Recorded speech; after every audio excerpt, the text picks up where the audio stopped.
Hello, I am doctor Aditya Pradhan. आज मैं आप लोगों से बात करना चाहता हूँ कोविड-19 और इनफर्टिलिटी ट्रीटमेंट के ऊपर। बहुत लोगों को बहुत सारे डाउट्स है कि अभी जब धीरे धीरे लॉकडाउन खुल रहा है, सब कुछ नॉर्मल सी के तरफ जा रहे हैं, तो इनफर्टिलिटी ट्रीटमेंट कैसे होगा।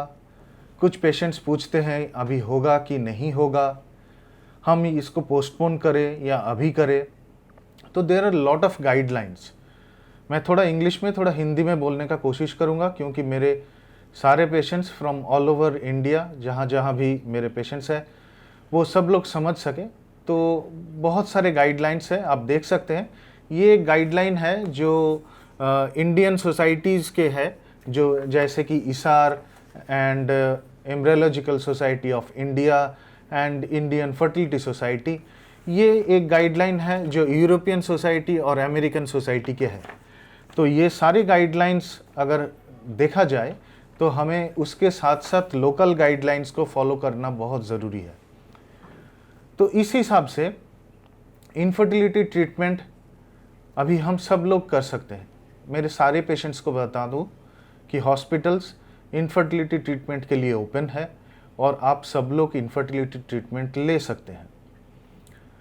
किन पेशेंट्स के लिए ये इनफर्टिलिटी ट्रीटमेंट अभी पोस्टपोन हो सकता है या पोस्टपोन किया जा सकता है, वो पेशेंट्स है जिनको हाई रिस्क है, जैसे डायबिटीज़ है, हाइपरटेंशन है या इम्यूनोलॉजिकल डिजीजेस है।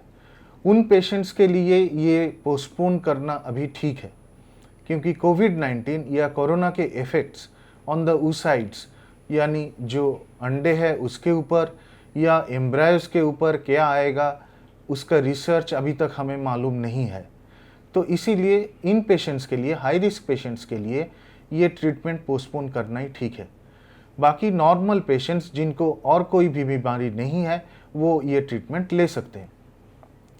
देयर आर फ्यू सिनारियोज, जैसे हम इसको 3 हिस्से में अगर डिवाइड करें, तो नॉर्मल पेशेंट्स जिनको बिल्कुल ही एसिम्टोमेटिक है, जिनको कोई भी सिम्टम्स अभी तक नहीं है, जो बिल्कुल नॉर्मल है, वो जब हॉस्पिटल आएंगे उनको क्वेश्चनियर्स दिया जाएगा। हम लोग उनसे क्वेश्चंस पूछेंगे, अगर सब कुछ ठीक है तो वो नॉर्मल ट्रीटमेंट में जा सकते हैं, इनफर्टिलिटी के ट्रीटमेंट्स लाइक आईयूआई और आईवीएफ। एक सेकंड सिनेरियो है जहाँ पे पेशेंट को पहले कभी कोविड हुआ था, पेशेंट अभी ठीक हो गए और वो अभी वापस ट्रीटमेंट के लिए आ रहे हैं।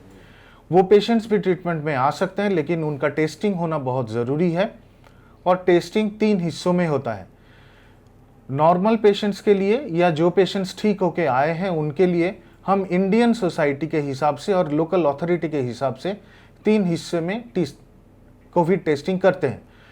आइदर रैपिड टेस्टिंग अवेलेबल हो तो रैपिड टेस्टिंग, नहीं तो आरटीपीसीआर हो तो सबसे बहुत अच्छा है। इसमें हम क्या करते हैं, पहला जब ट्रीटमेंट शुरू करते हैं, शुरुआत के दिनों में एक टेस्ट होना बहुत ज़रूरी है। और उसके बाद आईवीएफ पेशेंट्स के लिए एग कलेक्शन के पहले 48 आवर्स पहले एक टेस्ट होना बहुत ज़रूरी है, और एम्ब्रायो ट्रांसफ़र के पहले एक टेस्ट होना बहुत ज़रूरी है।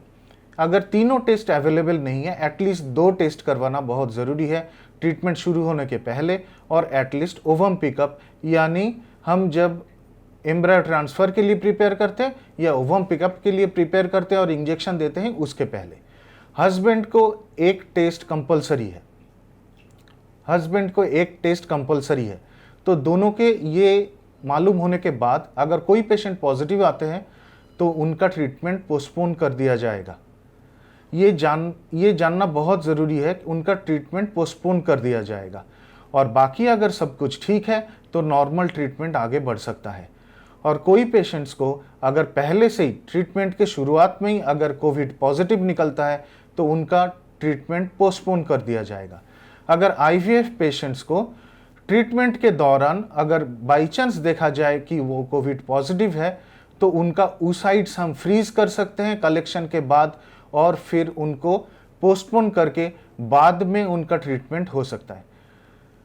तो मैंने कुछ बताने का कोशिश किया जो गाइडलाइंस है। तो इस हिसाब से हम अभी नॉर्मलसी के तरफ जा रहे हैं, और कोविड का ट्रीटमेंट और उसके साथ साथ इनफर्टिलिटी का ट्रीटमेंट दोनों चल सकता है। बट इनफर्टिलिटी ट्रीटमेंट में हॉस्पिटल्स जैसे सारे प्रोटोकॉल्स फॉलो कर रहे हैं, वैसे पेशेंट्स के लिए भी सारे प्रोटोकॉल फॉलो करना बहुत ज़रूरी है।